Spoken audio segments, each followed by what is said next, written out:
आपको लगेगा कि अब जो एनटीए ने पूरे देश के सामने ये कह दिया है कि वे 23 जून को उन 1563 स्टूडेंट्स का रीटेस्ट लेंगे, तो लोगों में नीट यूजी 2024 के रिजल्ट को लेकर चल रही इतने समय से कंट्रोवर्सी खत्म हो जाएगी। तो आपको बता दें कि आप यहाँ खुद को बहुत ही गलत पाएंगे, और अगर ये उम्मीद एनटीए को भी होगी तो उन्हें भी एक जोरदार झटका मिला है, क्योंकि उनके ये कहने के बाद तो उन्हें और बैकलैश का सामना करना पड़ा है। एनटीए के इस अनाउंसमेंट के बाद भले सुप्रीम कोर्ट ने उनके इस सुझाव से अग्री किया है, पर कई लोग उनके इस फैसले से काफी हताश दिखे हैं और इस बात से भी गुस्सा है कि उन्होंने उनके बाकी सवालों का तो कोई जवाब नहीं दिया है। इस मामले में और कौन से प्लीज सुप्रीम कोर्ट में फाइल हुए हैं और क्यों अब खुद एनटीए ने भी सुप्रीम कोर्ट का रुख किया है, इस वीडियो में हम देखेंगे। और ये भी देखेंगे कि इस मामले में सीबीआई को इन्वॉल्व करने की बात पर जस्टिस विक्रम नाथ और संदीप मेहता ने क्या ऑर्डर दिया है। अब बात ऐसी है कि भले इस रिजल्ट से सबसे ज्यादा स्टूडेंट्स हताश दिखे हैं, पर इस मामले को पॉलिटिकल होने में थोड़ा सा भी समय नहीं लगा है। जहां एनटीए के इस कारनामे की वजह से पीएम मोदी और बीजेपी फटकार सुन रही है, वहीं आपको बता दें कि इस मामले में उन्हें फटकारने में सबसे आगे और कोई नहीं बल्कि कांग्रेस दिखी है। और आप सुनकर दंग भी रह जाएंगे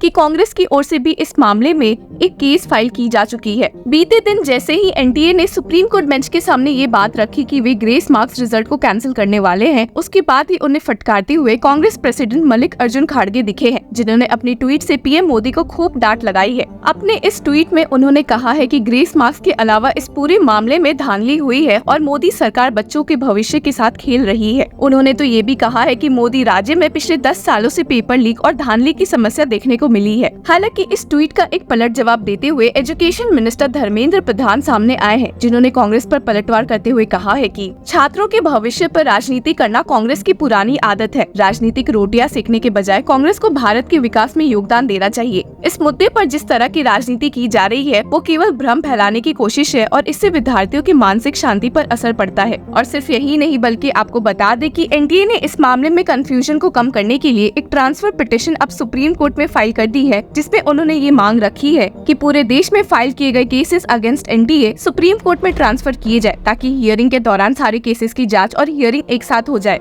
और इसी मामले में सुप्रीम कोर्ट बेंच ने एक नोटिस इशू किया है। इतना सब करने के बावजूद स्टूडेंट्स में अभी भी एनटीए के खिलाफ डाउट बैठ गया है, और वो है पेपर लीक से जुड़े मामले में। और इसी से जुड़े एक प्लीज सुप्रीम कोर्ट में फाइल हुई है सीबीआई जांच की मांग करते हुए। हालांकि जब सुप्रीम कोर्ट बेंच ने भी इस मामले में नोटिस इशू किया और इसे 8 जुलाई के लिए लिस्ट किया, तो पिटिशनर के एडवोकेट ने उन्हें समझाते हुए कहा CBI probe is very essential. लेकिन सुप्रीम कोर्ट बेंच ने पिटिशनर को can we pass ex parte CBI probe order, no await their counter. हालांकि एडवोकेट ने एक बार वापस से सुप्रीम कोर्ट बेंच को समझाते हुए कहा with approximately 24 lakh students impacted there is a pressing need for a CBI probe. Student suicides in Kota are a serious issue. हालांकि सुप्रीम कोर्ट ने यहाँ कह दिया कि avoid emotional arguments, suicides have complex causes, पर इसके बावजूद भी उन्होंने इसे एक्नॉलेज करते हुए इस मामले को 8 जुलाई के लिए लिस्ट किया है। आपको बता दें कि इस प्ली में स्पेशली गोधरा लोकेशन में हुए नीट रिजल्ट में इरेगुलरिटी को पॉइंट आउट किया गया है कि दूसरे स्टेट्स के बच्चों ने भला गुजरात में गोधरा लोकेशन क्यों सेलेक्ट की थी। The petition stated for example in Panchmahal Godhra taluka Gujarat at least 16 students from distant states like Odisha, Jharkhand and Karnataka allegedly paid ₹10 lakh each to clear NEET and chose center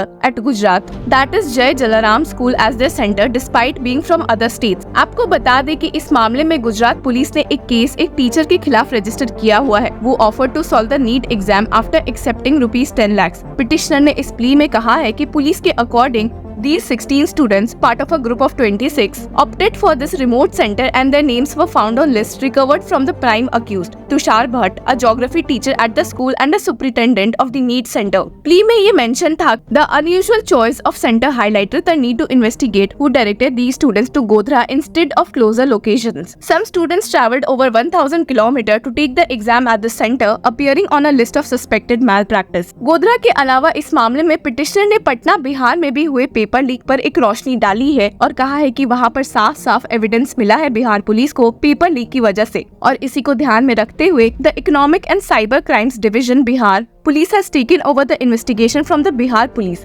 after considering the prima facie evidence of pre-planned involvement of an organized gang in this case। Economic and Cyber Crimes Division Bihar police द्वारा एक press release में इस बात पर भी रोशनी डाली गई थी कि one of the accused persons has also been involved in the Bihar Public Service Commission's BPSC Teachers Recruitment Exam paper leak case. और आपको बता दें कि अब तक इस मामले में 13 अक्यूज्ड को अरेस्ट करते हुए जुडिशियल कस्टडी में भेजा गया है। Out of 13 accused, 4 are candidates and the remaining are their parents and members of an organised gang. सिर्फ यही नहीं बल्कि कहा भी जा रहा है कि एक टेलीग्राम चैनल पर क्वेश्चन पेपर ऑलरेडी लीक हो चुका है and the police stated that a screen recording by a handle named Flame Blair circulating in numerous groups indicate a possible nexus between an organised solver gang and beneficiary candidates due to appear in the said examination. और इस पूरे मामले में police द्वारा arrest के बावजूद भी भला कैसे एनटीए कह रही है कि कोई भी लीक नहीं हुआ है, तो लोगों को ये बात और नहीं जम रही है। And the police stated the NTA's refusal to acknowledge the leaks despite the evidence raises serious concerns about its commitment to ensuring a fair examination process.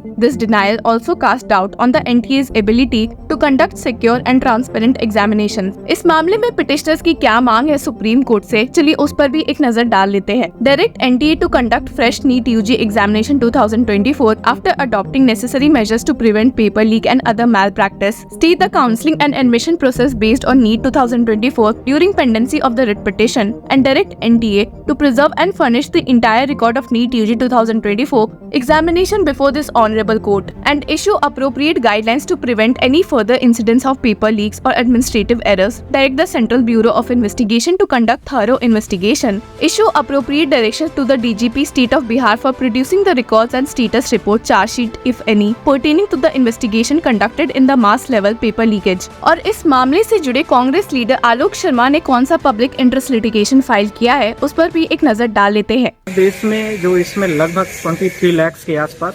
23,000 people जो स्टूडेंट कैंडिडेट थे, उन्होंने इस एग्जाम में अपियर लिए। इसमें 4700 के आसपास India में सेंटर बनाए गए, 500 के आसपास अब्रॉड में बनाए गए। इन सारी चीज़ों को देखते हुए आपने देखा होगा कि जो OMR सीट होती है, जो एग्जामिनेशन में दी जाती है बच्चों को, जो स्टूडेंट्स एग्ज़ाम देते हैं उनको OMR सीट दी जाती है, उनमें जो उनका फाइनल टोटल मार्क्स आता है और उसके बाद जो उनको टोटल एग्ज़ाम के बाद यानी 4 जून के बाद जो रिजल्ट आ रहा है, उस 4 जून के बाद के जो रिजल्ट की कॉपी सर्टिफाइड कॉपीज है उस पर उनका टोटल डिफरेंस है। अब इसका मैं उदाहरण भी देना चाहता हूँ, 4-5 उदाहरण बड़े छोटे छोटे समझ में आ जाए।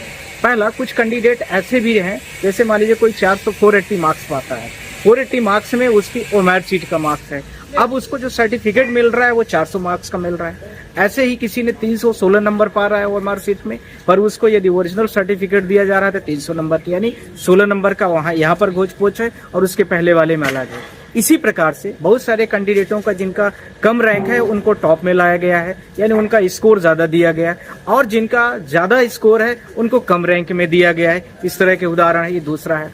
तीसरा, इसी प्रकार से कुछ लोग फिजिक्स केमिस्ट्री में फेल हैं पर उसके बावजूद भी 12वीं के क्लास में उसके बावजूद। तो चलिए देखते हैं कि आने वाले दिनों में एनटीए अब वापस से इस मामले में क्या जवाब देती है। Till then keep following law चक्रा।